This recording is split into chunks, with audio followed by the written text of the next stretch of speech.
Nah,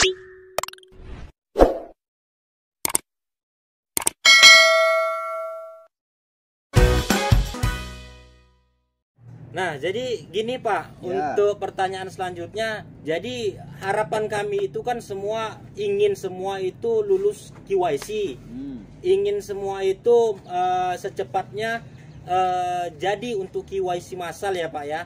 Nah, jadi apabila kita sudah lama menunggu, kita sudah lama menambang, apabila KYC ini gagal, tidak jadi, apa pendapat Bapak ini coba? Ya, terkait dengan keraguan ya, karena sampai hari ini kan fitur untuk melakukan KYC itu belum terbuka ya, masih 100/100 untuk pionir yang berhasil ya kemarin. Jadi kalau kalau saya ditanya seperti itu, saya yakin KYC itu pasti akan terlaksana. Hanya semua soal waktu. Terus bagaimana kalau tidak terlaksana? Maka semua kita perlu evaluasi secara menyeluruh. Yang pertama, ya saya bilang terus terang aja, ya alangkah bodohnya dengan jumlah member atau pionir yang banyaknya itu 25 juta, ya.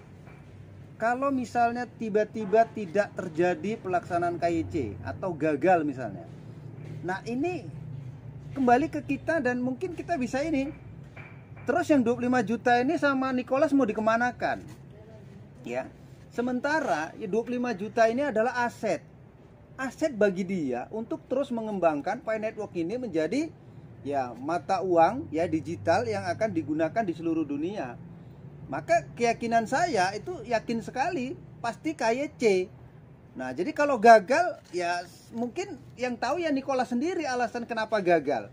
Mungkin bisa saja mungkin karena ada intervensi dari pihak lain yang menggagalkan itu, atau mungkin ada gangguan dari pihak internal yang kita tidak tahu. Tapi kalau gagal alangkah bodohnya, karena asetnya sudah 25 juta lebih orang-orang yang sudah menggunakan aplikasi Pi Network. Nah, sekarang ini aja saya yakin dan percaya ketika kita klik petir selama 24 jam tiba-tiba muncul iklan, itu sebenarnya sudah sumber uang yang nominalnya itu udah nggak ketulungan banyaknya.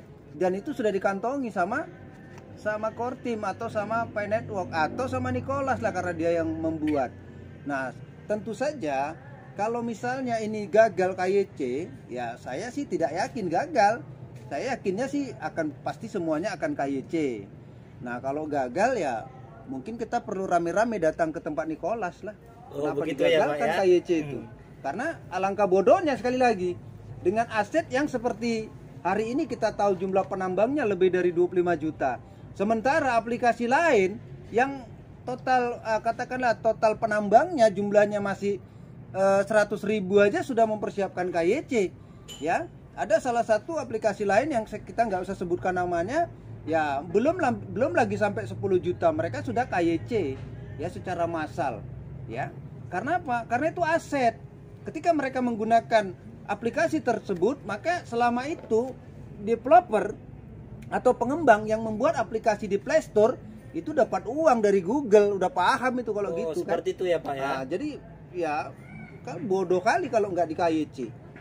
Jadi secara logika tidak mungkin ini gagal ya Pak ya. Tidak mungkin, ini pasti akan berhasil. Ya.